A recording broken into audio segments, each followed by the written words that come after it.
1972년 4월 3일로 갔습니다. 어떤 얘기 해주시겠습니까? 세 분은 우리나라 TV 역대 드라마 중에 가장 인기 있는 드라마가 어떤 거라고 생각하세요? 저는 여명의 눈동자. 전원일기 아니죠? 저는 뭐 전원일기? 전원일기. 전원일기도 있고. 네, 1972년 4월 3일은 무려 70%가 넘는 시청률로 70년대 안방을 뒤흔었던 역대 최고의 인기 드라마 여로가 첫 방송된 여로. 날입니다. 네. 여로 기억나시죠? 예, 전 기억나요. 네. 아세요? 저는 태어나기 전이라 모르죠. 네, 지금 60대 이상인 분들한테 이 기억이 아주 선명할 거예요. 이 여로는 조금 모자란 남편 영구와 고된 시집살이에 눈물 짓는 아내 분이의 애틋한 사랑 이야기입니다. 중장년층이라면 대부분 기억할 이 작품은 1950년대를 배경으로 고부 갈등과 가족 간의 화해에 진실한 사랑을 절절하게 녹여냈고 정말 춥고 가난했던 시절 전 국민들에게 엄청난 사랑을 받았습니다.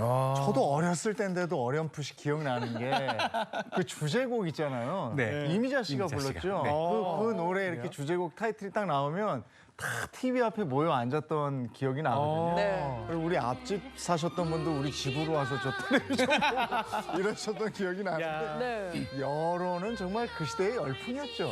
아니 이 드라마 내용이 너무 궁금해요. 네. 어떤 내용이었길래 이렇게 뭐 70%? 그러니까. 야 대단한 거거든요. 네, 그 주제가 끝 가사가 여자의 길이에요. 여자의 길 여로인데 이걸 드라마를 방영하면서 여행의 길 여로로 한자를 바꿨죠. 한 여자의 일생을 그린 드라마입니다.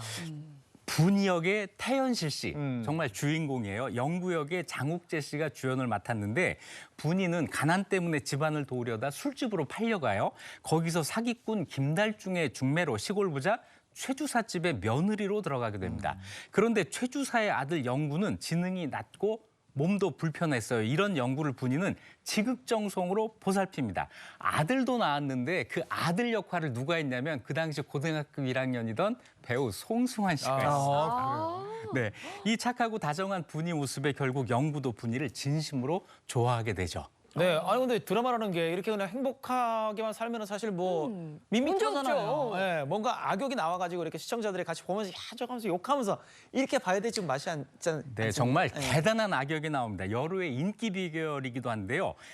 못된 시어머니의 원조 박조아 씨 활약이 대단히 컸습니다. 박조아 씨는 영구의 계모이자 분이의 시어머니 역할을 맡아서 분이를 구박하는데요.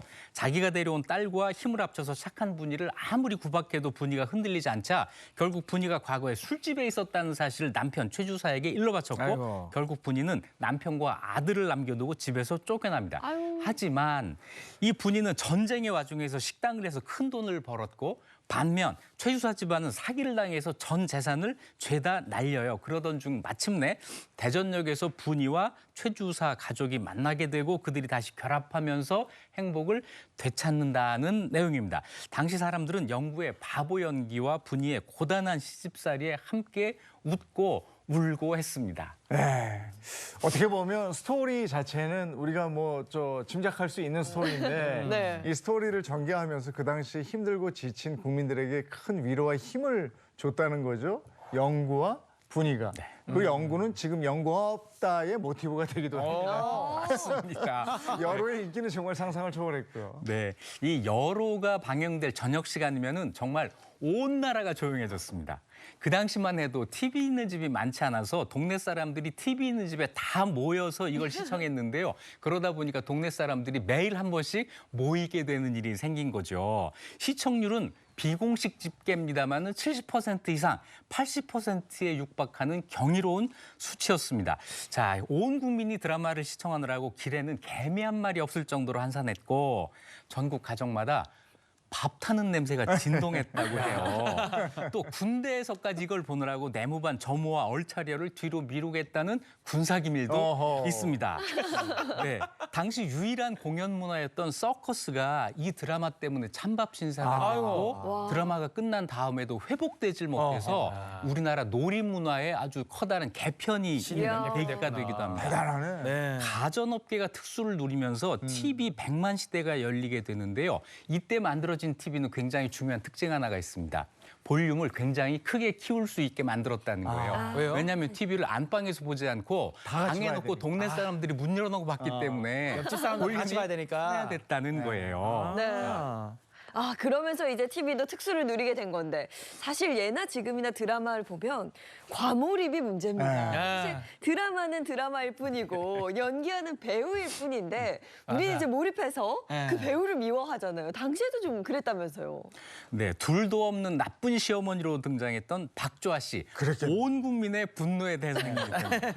실제로 이런 일이 있었다고 해요. 태연실 씨와 박조아 씨는 사실은 친구인데 같이 차를 타고 가다가 교통사고를 당해서 태연실 씨는 거의 안 다치고 박조아 씨는 좀 많이 다치고 두 사람이 병원에 갔는데 사람들이 전부 태연실 씨에게 몰려들어서 위로를 하고 박조아 씨는 거들떠보지도 않았다라고 하는 이런 박조아 씨의 증언이 있습니다. 네. 신우이 역할을 한 권미애 씨 가는 곳마다 사람들이 욕을 해서 제대로 밖을 다니지도 못했다고 하고요. 그 당시 초등학생이었던 저희들이 하는 이야기가 있었어요. 거기 달중이 역할을 했던 김무영 씨 집에 돌이 날아들었다고 하는 확인되지 않는 소문도 있습니다. 언젠가는 이 녹화장에 군인들이 와가지고 시어머니, 시누이, 달중이 다 나와 그랬다는 일화도 있습니다. 네, 저는 사실 그 연고 그러면은 우리 심영래 선배님 네. 떠올렸는데 이 연고의 원래 원조가 여로의 장욱재 씨의 캐릭터라는 얘기를 오늘 알게 됐어요. 네, 맞아요. 그 연구가 이 연구예요. 개그맨 심영래 씨의 연구 없다. 이게 이 여로의 연구를 오마주한 겁니다. 연구 역을 맡았던 장욱재 씨를 직접 찾아가서 허락을 받았다고도 하는데요. 영원한 명대사, 연구 없다. 이거 장욱재 씨가 원조예요. 당시 여로를 보고 난 다음 등교한 학생들은 전부 연구 없다, 뭐 땡띠야 밥줘 이렇게 섹시한 밥죠. 네네 이 혀 짧은 소리 이거 흉내내고 제기차기를 하는데 처음 하나만 차고 두 번째부터는 헛발질을 하는 영구제기가 있어요. 다 이거 흉내를 내가지고 그 당시 초등학교에서는 바보 흉내 못 내면 바보다. 네 이게 바보 흉내 못 유행을 내면 했습니다. 바보다. 아, 지금 그거 기억난다. 섹시 밥 줘. 이게 자주 나오는데. 그래요? 엄마 밥 주라.